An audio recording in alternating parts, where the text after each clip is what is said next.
Então, em outro texto ele diz, eu não fico desferindo golpes no ar, como quem está Isso. lutando a esmo. Aham. Bem, esses textos todos somados vão falar de foco, Aham. né? Traduz esse contexto aí para nós, Edson. O que é manter Rapaz, foco? esse texto que você falou de 2 Coríntios, quando do Paulo, que ele falou que o Senhor foi aberta uma porta, mas, né? E aí, nesse texto, tem uma frase, uma sentença que ele fala, tipo, que eu não me lembro com as palavras exatas, talvez você se lembre, que fala assim, que tipo assim, ele se sentiu inquieto, o espírito se abateu, né? Alguma coisa assim, né? Que Paulo Exatamente. fala, né? Quer dizer, ele tinha noção, ele sabia qual era o foco dele, né? Então ele não se permitiu entrar, e era uma oportunidade de passar lá, né? Foi uma porta aberta, mas ele ficou inquieto, ele sabia que se ele fizesse aquilo, ele estaria saindo do foco. E, Dinarte, eu estava já há alguns anos, faz tempo já, acho que foi em 2010, 2011, eu estava ministrando um treinamento em São Paulo, e tinha junto um treinamento de líderes do IES, e tinha junto um dos treinadores do Ministério Crown de Finanças, lá em São Paulo, estava comigo, e o nome dele é o Jefferson, Jefinho. Gente boníssima. Né, marido da Soeli e tal, gente boa mesmo. E aí eu conversa lá, conversa vai, conversa vem com o Jefinho. Jefinho é super pra cima, né? E tal. E aí ele falou assim, rapaz, me dá a definição de foco. Perguntou pra mim, assim, no intervalo, no coffee break lá do treinamento. Falei, o Jefinho, manter o foco pra mim é tentar alcançar o objetivo, né? É tentar alcançar o alvo, atingir o alvo e tal. Ele falou assim, então eu vou falar para você uma definição de manter o foco que eu aprendi e eu quero compartilhar com você. Eu falei, manda aí. Ele falou assim, olha, manter o foco é saber dizer não. Eu falei, mas como assim saber dizer não? Ele falou assim, olha, manter o foco é saber dizer não para todas aquelas coisas que até podem ser boas, mas que vão surgindo à sua frente e que vão se você disser sim, vão te distrair de atingir o verdadeiro foco. Então é saber dizer não. Eu falei, caramba, é verdade. E muitas vezes, e Paulo soube dizer não para a porta aberta, né? Porque ele estava inquieto com a questão de Tito, né? E aí eu fico pensando, Dinarte, que essa questão que você puxou o tema dessa conversa nossa sobre oportunidade e foco, quantas vezes a gente preocupado com tantas coisas que têm acontecido em termos de lives para lá, lives para cá, etc., a gente fica preocupado em querer assistir tudo, né? E isso a gente acaba perdendo o foco. É verdade. Então, essa questão do texto que você citou de segundo Coríntios, né? É isso, né? Segundo Isso. Coríntios, né? E depois você puxou o gancho também para Filipenses, né? É bem exatamente isso. Nós temos que saber dizer não para aquelas coisas que até podem ser legais, até podem ser boas, até podem ser interessantes, mas que podem nos distrair e nos tirar do rumo daquilo que tem que ser o nosso foco, o nosso chamado, o nosso foco. E aí, Edson, isso é tão sério, porque Aham, Paulo está dizendo assim, que se me abrir uma porta no Senhor. aham. Então, aqui entre nós, na UDF, a gente conversou sobre isso. Porque todo dia, eu não sei quanto a você, e na É universidade é muito verdade. diferente, a gente Aham. todo dia alguém liga, pô, tô querendo fazer uma live contigo, pô, tô querendo É verdade. e tal, não sei o quê. E aí, que ninguém nos ouça, que fique só entre nós dois, né? O nosso chefe, ele sabe dar uma enquadrada na gente direitinho no Na seu boa. trabalho. Ele é craque nisso, mas assim, naquela elegância que lhe é peculiar, Elegância. né? Então, mas por que o Jorge fala isso conosco? Porque a gente vê as oportunidades diante de nós e como nós somos apaixonados, como nós queremos servir, como nós queremos dar o máximo de nós acabamos não sabendo dizer não e drenamos as nossas energias É, em portas que não precisa necessariamente, portas que Deus abriu, mas que não é necessariamente para nós passarmos por elas. E aí, exatamente. por isso que eu falei que a gente ia voltar No no módulo manual 3. 3, no manual Aham, 3, no módulo aham, 3. Porque aqui no Manual 3 tem uma lição que fala sobre o foco. Então, a gente já falou sobre oportunidade, que está lá no Manual 1, e no 3 tem uma que fala sobre foco, e é sobre ela que eu queria que você falasse alguns minutos. Eu vou falar rapidão aqui por causa do tempo, tá? Tô com o reloginho aqui. Não estou preocupado com o tempo, não, que eu moro em Pompeia, você também mora em Pompeia. Então não, por causa senão eles cortam, acaba a live ainda, mas vamos lá. Não deu uma hora não, porque a gente já foi, já voltou um monte de vezes. Mas então a gente tem 10 a 15 minutos para terminar. Tá, essa bom, eu sou suspeito para falar, né? Eu amo tudo que se refere à questão da habitude, mas realmente, no livro 3, que fala sobre a arte de liderar as pessoas, tem uma lição que eu gosto muito, chama-se Enchentes e Rios. Rapaz, se a gente for ver, a enchente e o rio têm a mesma característica, no sentido assim, são feitos de água. Enchente é feito de água, rio é feito de água. Mas qual é a grande diferença? A diferença é que a enchente, por onde passa, ela detona, ela destrói, né? E o rio, que também é água, não. Né? Por quê? Porque aí que está a questão. O rio, ele tem um foco. A enchente, por onde ela passa, ela detona, ela destrói, né? E o interessante, Dinarte, é que eu estava relendo essa lição de enchentes e rios, e dando uma pesquisadinha também, é interessante assim, a enchente não começa de uma hora para outra assim, pá, enchente. Ela começa de uma forma sutil, sabe? Ela começa muitas vezes com uma simples garoa, vira uma chuva, vira uma coisa mais forte, etc. E aí quando a gente pisca os olhos, aí sim virou uma enchente. E aí pega o que tiver na frente. Essa questão de oportunidade de foco, e no caso agora, na lição de Enchentes e Rios, ela fala muito sério sobre a questão do foco. Por que o foco? Porque o rio, que tem um foco, ela corre toda no mesmo sentido. Ela vai numa única linha. Aliás, o rio forma os seus afluentes. Né? O rio tem as suas margens de segurança, que permitem com que ela não transborde. Então, o rio tem um curso definido, vamos dizer assim.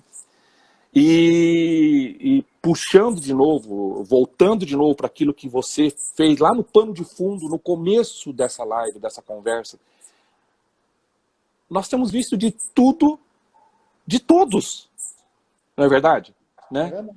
Quer abraçar o mundo, né? Quer abraçar e não é por aí. Então, realmente, tudo que é feito sem o adequado foco, sem foco, o risco de se tornar uma coisa irrelevante é muito grande. Eu até fiz uma anotação aqui, eu coloquei assim, e aquilo que você também citou agora há pouco, né? Tem muitas coisas que são muito boas. A gente ouve convites, e com você falou, e realmente comigo também, tem gente, dá para fazer uma live, vamos conversar, dá para fazer uma reunião, né? Ok, são coisas muito legais e tal, e aí a enquadrada do Jorge, né? Com todo o jeitão Jorge, né? E realmente a questão é assim, no começo, as coisas podem parecer que são muito legais, são muito interessantes, né? São pessoas muito queridas, etc. Mas se a gente não tomar o cuidado em questão de manter o foco daquilo que Deus tem nos chamado a cada um de nós para nós fazermos, né, essas muitas informações viram uma enchente de relevâncias. Então nós temos que ficar muito atentos a isso. Esse é o perigo. E você sabe, Edson, quando você me falou dessa analogia da lição 3, na nossa conversa anterior, eu lembrei do que aconteceu lá no estado do Espírito Santo, na cidade de Iconha, que é uma cidade que fica a 70 quilômetros de Vitória, é caminho BR-101, cruza ali, e é uma pontezinha estreita que você tem que cruzar por cima de um rio pequeno. Mas você sabe que toda enchente, toda não, né? Invariavelmente as enchentes são em rios assoreados, ou seja, o fundo do rio está entulhado, as margens estão deterioradas sem as suas matas ciliares, tá certo? Sim. Ocupação desordenada. Então, a enchente, ela é uma série de fatores, ela chega por uma série de fatores pela falta de prevenção. Então, por que eu achei que esse papo nosso aqui é legal? Todo mundo tem que criar os seus modelos preventivos para saber como é que, ao que vai ficar exposto, porque se você não cuidar das suas margens, Aham, se você se ocupar desordenadamente, se você deixar o fundo do seu rio ser assoreado por aham, todo tipo de informação, aham. você vai perder tudo, porque a enchente leva tudo embora. Então, Pois é. é essa coisa para nós, para as famílias, e aqui eu quero fazer a conexão com o nosso chamado, que é a família, com o Exato. nosso chamado, que é o mentoreamento de jovens, no seu caso Aham, especificamente, é aham. que não precisamos ser seletivos com as coisas que estamos ouvindo nesses dias. Pois é. Genarte, Nós só... precisamos evitar a intoxicação alimentar de informação nesse dia que a gente está vendo. Pois é, nessa mesma lição, só completar o raciocínio que você está falando, que é bem por aí mesmo, nessa mesma lição tem uma frase que o Tim, Dr. Tim, ele coloca, anotei aqui, fala o seguinte: o fato de podermos fazer algo não significa que devemos fazer. Né? Busque intensificar o que você faz e não simplesmente diversificar. Né? O fato de termos... Podemos assistir um monte de live se a gente quiser? Podemos. Claro. Claro, né? Está à disposição. Devemos? Ah, são outros 500. Ok, então vamos para a Bíblia, né? Todas as Aham. coisas me são Lícitas, lícitas, mas nem todas me me convém. convêm. Então, Exatamente. essa é a questão, Exatamente. é a conveniência salutar. É. O que convém nesse momento de fato, né? Então, Ô Dinarte, eu sei que você que está hospedando a live, mas deixa eu fazer uma pergunta para você. Eu preparei uma perguntinha para você aqui. Sabe por quê? Porque você falou da oportunidade e foco. E aí eu sei que você mexe bastante, gosta de mexer muito com plantas, com árvores frutíferas, você tem na sua casa, etc e tal, né? E eu não entendo nada, picles, tá, disso aí, tá certo? Mas eu sei que a Iverly, a minha esposa, gosta muito de plantas e tal, não sei o quê. E aí eu até montei uma perguntinha. Eu vou fazer daí a conexão com o que nós estamos falando hoje, né? Para que serve fazer a poda de uma árvore? exatamente. Que você que manja disso, por que você faz a poda de uma árvore? Você sabe que quando eu li aqui no na nossa prévia, né, que a gente preparou a Aham, prévia, né? Quando aham. eu li isso, cara, eu estou às vésperas de podar o meu pé de amora. E quem Oh, me acompanha no Facebook sabe que eu vivo ah, postando as fotos da. Aliás, a Lígia está aqui comigo, né? Que é nossa assistente aqui. Ela e a aham. Aline estão aqui. Hoje a dona Norma mandou um potinho de geleia de amora para a Lígia. Oh, É chique demais, né? Então, made in Barradas House. Barradas House, não é qualquer coisa, né? Então, um camarada outro dia desse virou para mim, aliás, minto, foi o Fábio Nishimura, falou comigo. Ah, Rapaz, eu não entendo aquele seu pé de amora, não para de dar e só dá grande. tá vendo? Dois segredinhos, tá, Edson? Aham. O primeiro segredo é a bênção de Deus naquele lugar ali que a gente está. Por quê? Eu moro em frente a uma área de preservação. A minha casa está em cima de uma laje de pedra e ali passa um lençol freático. Em frente à minha Ah, casa tem uma mina. aham. Então, eu estou no Salmo 1º, né? Eu estou junto à corrente de águas, Águas. as folhas não murcham e o fruto é Aham. permanente. Então, tem essa bênção do lugar. Porém, Certo. a amora, ela ramifica muito. Ela Aham. ramifica muito. Então, Aham. vai dando aqueles raminhos mais fininhos que produzem e depois eles ficam ali só sugando a seiva. Ah, tá, entendi. Tá certo? Então, Uhum. quando chega essa época agora de junho, embora a minha dê o ano inteiro, agora está terminando uma safra e para começar outra safra lá para final de julho, agosto. Então é a hora de eu podar todos os galhos dela, podar do pé de jabuticaba, que é no vaso, mas que também dá o ano inteiro, porque a Aham. poda é exatamente isso. João 15, Jesus falou, você corta o que não está dando fruto, não é porque está morto, é porque só Aham. suga a seiva e não produz. Pois é. Então, Exatamente. tá certo? O objetivo da poda não é aniquilar, o objetivo da poda não é aleijar, o objetivo da poda é dar foco, Uhum. para que a seiva que circula entre os galhos não seja desperdiçada em galhos infrutíferos. Que pode até dar folha bonita, mas o objetivo da árvore não é a folha, é o fruto, né? Porque Pois é, então. Jesus viu uma figueira que não tinha fruto e amaldiçoou, estava cheio de folha, mas Aham. não tinha fruto, né? Então, Então. essa é a resposta para a sua pergunta, você faça bom uso dela agora. Viu? Não, mas é exatamente, é excelente isso aí, porque a questão assim, nós precisamos aprender a podar coisas que não são produtivas, de fato. Porque se você não podasse, por exemplo, o pé de amora, não iria produzir mais amoras de excelentes tamanhos. Ou seja, a produção seria muito menor, né? Então, acredito eu que essa questão, assim, o fato de nós termos à nossa disposição dezenas, centenas de lives todos os dias, 24 horas por dia, porque tem gente que faz live de madrugada, né? O fato de ter tanta disponibilidade assim está longe de ter o mesmo significado, de ser sinônimo de boa produtividade. Aliás, é justamente o contrário, né? É um monte de chamariz que se a gente cair nessa cilada, nos tira do foco daquilo que Deus tem chamado para você fazer, para eu fazer. E para os irmãos, para nós fazermos. Né?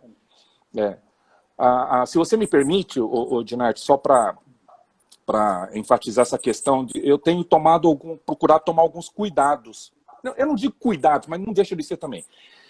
Porque lives a gente recebe avisos direto, né, de várias pessoas de diversas partes do mundo. Né?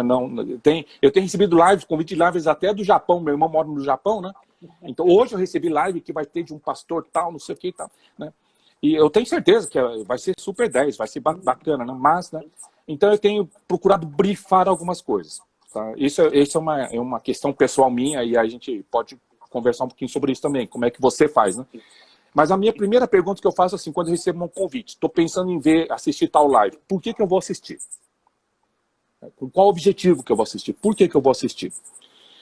Eu vou assistir por amizade e carinho que eu tenho aos palestrantes que vão participar? É a segunda pergunta. Terceira pergunta, tem a ver, mas de fato, com alguma coisa que tem a ver com a minha marca, com o meu chamado, com o chamado que Deus tem feito na minha vida? Tem a ver essa live que está sendo divulgada, né? E por último, a pergunta que eu me faço. O assunto pode ser bacana, pode ser importante, pode ser interessante, mas está dentro do meu radar, do meu foco, sabe? Então eu procuro fazer essas 4 auto-perguntas antes de eu tomar uma decisão de eu assistir ou de eu participar de uma live. Né? Confesso também para você que, às vezes, né, porque, poxa, eu fico pensando uma coisa, o seguinte, né, Dinarte, quantas vezes a pessoa, para chegar e tomar a iniciativa de convidar você para uma live que ela quer fazer, sem dúvida nenhuma, essa pessoa pensa com muito carinho a teu respeito. Sem dúvida. Né, para te convidar. Nosso nível de relacionamento. Exatamente, sabe? Então, uma questão que às vezes é uma saia justa é justamente o sentimento, a necessidade de falar, olha, não, sabe? Sem machucar, né? Mas se a gente não aprender a falar não, né, quando devidamente tem que ser dito não, a gente cai na armadilha, na cilada de realmente agradar talvez as pessoas, mas não agradar ao coração do Pai, né, que tem feito um chamado específico para mim, para você, para cada um dos irmãos. Chegando aqui no finalzinho, e eu acho que esse nosso bate-papo de hoje... É sério. Era uma provocação que eu quis fazer sobre essa busca incessante que a gente tem de informação e esse fornecimento ilimitado de informação. Eu vou falar o que eu dei. Primeiro, fala aí. Eu não aceito fazer live no fim de semana. Interessante. E há uma explicação óbvia para isso. Porque quando a gente trabalha nos tempos normais, antes da pandemia, a nossa maior carga de trabalho era fim de semana, não é isso? Uhum. Então, nossa vida sabe que a gente viajava quinta e só voltava segunda, ou sexta e voltava segunda ou terça-feira. É verdade. Dos últimos 15 anos da minha vida, é a primeira oportunidade que eu estou tendo de passar os fins de semana em casa. Então, não estou marcando nada nos fins de semana. Ponto. Estabeleci um critério. Segundo, não estou marcando nada dia de quinta-feira. Nada dia de quinta-feira. E depois eu defini o seguinte, eu só faço live a convite se estiver dentro do escopo do meu chamado ministerial, segundas e quartas-feiras. Só. Então, 2 dias na semana. Por que eu estou falando isso? Porque, no final das contas, Edson, quem é que está com as rédeas da sua vida na mão? Pois é. Tá certo? Então, é verdade. Estabelecer critérios. E nós estamos falando aqui para algumas dezenas de pessoas, não sabemos quantas vão assistir depois. Você é quem tem que definir o que é bom para você, o que é bom para a sua família, debaixo da orientação do Espírito Santo, obviamente. Claro. Não cair na tirania do urgente, não cair na tirania da cobrança, para que você não se sinta oprimido. E aí tem um segundo prejuízo decorrente disso. A gente acaba objetificando, transformando em objeto alguma coisa que era para ser transformador. Que é a nossa fala, o nosso conteúdo. Nós não podemos transformar, o Jorge fala isso, não quero virar mercadoria. Produto. Produto. Então, a live é só um caminho, ele é só um meio. Mas quando você vulgariza o caminho, as pessoas perdem... E outra live do GFI. De novo, o Dinarte. Nossa, o Dinarte ontem falou a mesma coisa na live do Joaquim, hoje fala na do Manuel, e assim vai. Então, nós queremos ter a certeza de que estamos fazendo alguma coisa relevante. Muito bem. Exatamente. Eu sei que a gente ficaria aqui batendo papo um tempão. Eu vou falar dos 2 últimos livros. Esse livro aqui é maravilhoso. Apenas um mordomo. Esse livro fala da história de Neemias. O camarada que foi servir de copeiro quando era escravo. E como que Deus o levantou na condição de mordomo para reerguer os muros de Jerusalém. Então, ele era o copeiro, o cara que bebia no copo do rei, que servia o vinho do rei, e ele não mudou de cargo, embora mudou de função. Ele continuou servindo a Deus como mordomo. O mordomo não é o sentido daquele cara de gravatinha borboleta com o nome de James, né? Mordomo é aquele que administra os bens ou os negócios de outrem. E Neemias era esse homem. Ele era mordomo de Deus enquanto escravo na corte do rei e mordomo de Deus reerguendo os muros da cidade. Um livro maravilhoso do Paul Cole, que é o filho do fundador do Christian Men's Network. E um livro para a galera, tem muitos jovens nos assistindo, né? O pessoal seu que está acompanhando a gente aí. Como Ser Legal. Esse é um livro aqui para as pessoas lerem e fazerem uma autoanálise das suas intenções e motivações do coração. Então, tem 2 capas, né? Tem 2 capas. Aqui é para meninos e aqui é para meninas. E olha que não é rosa nem azul. É só a diferença mesmo de capa para poder saber que ele é dirigido tanto ao público masculino quanto ao público feminino. Edson, muito brigadão, meu irmão. Rapaz, deixa eu só colocar aqui que eu não coloquei. Se alguém quiser manter contato, faltou o cartaz. Olha lá, fazer o cartaz aí, né? Meu e-mail, tá bom? Habitudes, @ um print na tela agora para você guardar Isso, e o meu WhatsApp. Fique à vontade, estamos à disposição para fornecer informações, para bater um papo também. Deus abençoe. Dinarte, muito obrigado, cara. Cara, obrigado mesmo, viu? A gente já estava devendo esse negócio aqui, não em termos de live, mas eu já tinha falado com essa da gente promover alguma coisa juntos, né? É verdade, é verdade. Uma oportunidade. Legal demais. Deus te abençoe. Vamos fazer uma oração pelo pessoal. Quero agradecer aos meninos que extrapolaram o horário. Amanhã eu vou ter que justificar para o RH que as minhas funcionárias trabalharam fora do expediente. Tomara que o PH esteja vendo a gente, saber, estão aqui as meninas trabalhando. né? Elas vão até aparecer aqui atrás para ver que é verdade. Ó, aqui, ó. Ó, minhas escudeiras fiéis aqui. Elas estão ali respondendo o pessoal, atendendo. Os livros que eu anunciei estão entre 15% e 20% de desconto no site Loja da Família, tá bom? lojadafamilia.com.br. Se você não conseguir entrar por lá, entra pelo site udf.org.br. Mil perdões a todo mundo pelas nossas conexões contínuas. Pai, eu quero orar abençoando a vida do Edson, da Iveli, das suas filhas, do seu genro, das suas 2 netinhas. Eu quero abençoar todo mundo que ficou nos acompanhando todo esse tempo, Senhor.